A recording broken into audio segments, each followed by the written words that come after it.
Hey guys, welcome back to my channel. Thanks so much for watching. It's been so long. I've been so busy with work, which is a great thing, but I was not making videos. So I'm gonna change that right now. I don't know why I'm like waving this around. Okay, so today we are testing out the Wet n Wild PhotoFocus foundation. I have the shade Soft Ivory, and it's light warm, which light warm usually for me is good.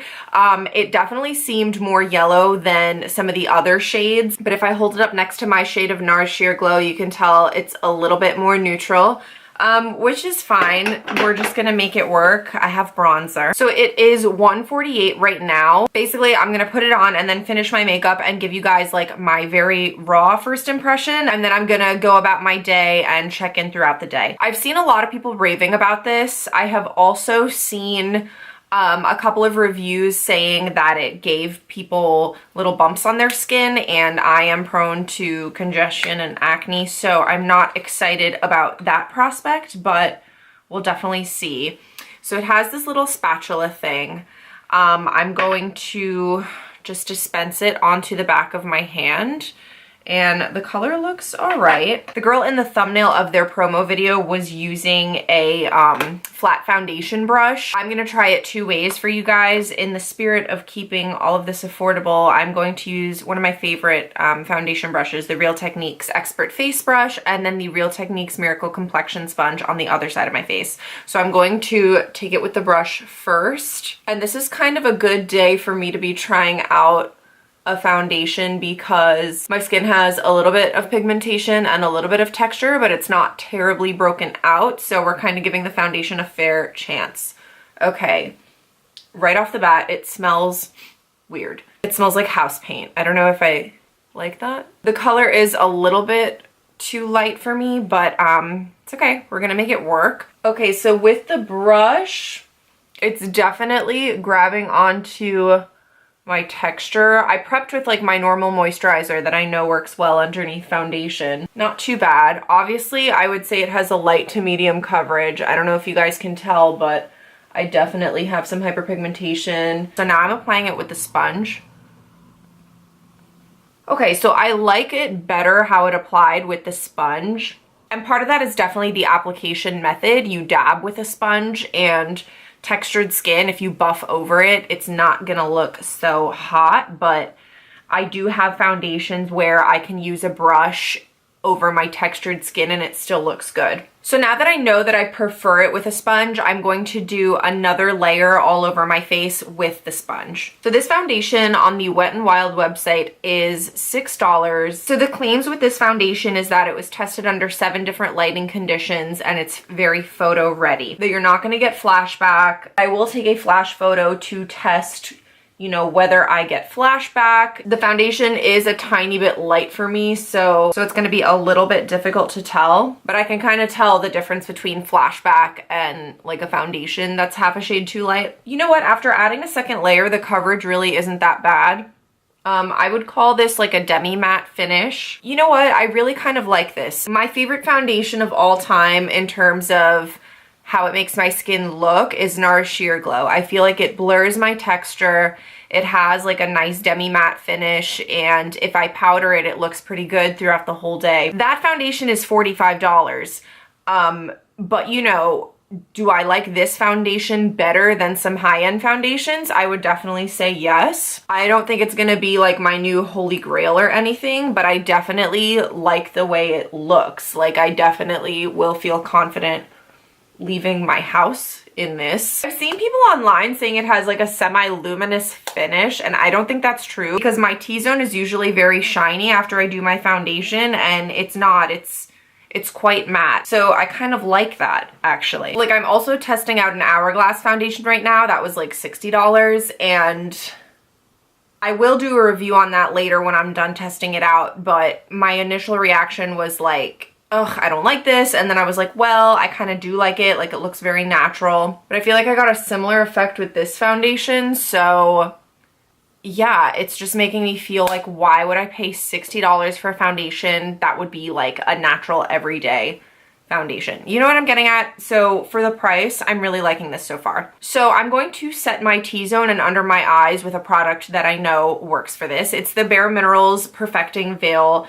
in light to medium. And I'm using a Royal & Lane Nickel Highlight and Glow brush. I prefer this for setting rather than highlighting. So it actually looks and feels pretty matte, like very matte. A little bit more moist on this region right here, but where I set it, it's like super matte. So my instinct is to not set this, but I want to see how it wears both ways. So one side of my face I'm going to leave not set. I'm just going to do like my contour and blush. And the other side I am going to powder with a tried and true powder. This is the Kat Von D Lock-It Powder Foundation in the shade Light 45. And I'm going to use the e.l.f. complexion brush for that.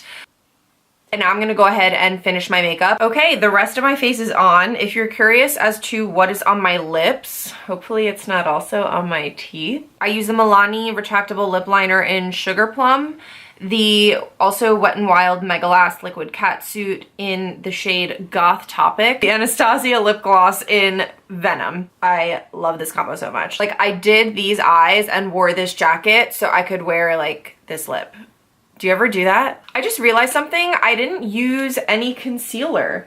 I didn't think that that foundation was going to be able to build up to cover like I needed it to, but it did. I had a little bit of concealer under my eyes, which I had done before just to be able to kind of finish off the under eye makeup. I am liking this so far. And once I put bronzer on, the color really is not that bad. Who even knows? Maybe it'll oxidize and this will be perfect. Stay tuned. All right, real quick, I'm gonna take a flash photo on my phone and see what happens. It's like really hard to tell because of my ring light. I don't know. I'm like so bad at this. Okay, I'm about to run an errand, and I'm not driving. So I am going to do a flash photo in the car and I will update you then. We have not even left the house yet and I just want to update you as to the amazingness of this foundation. Christina, what do you think of the foundation? I think it looks beautiful. Thank you. I'm just gonna thumbs up. She's just gonna thumbs up. The car mirror tells all, right?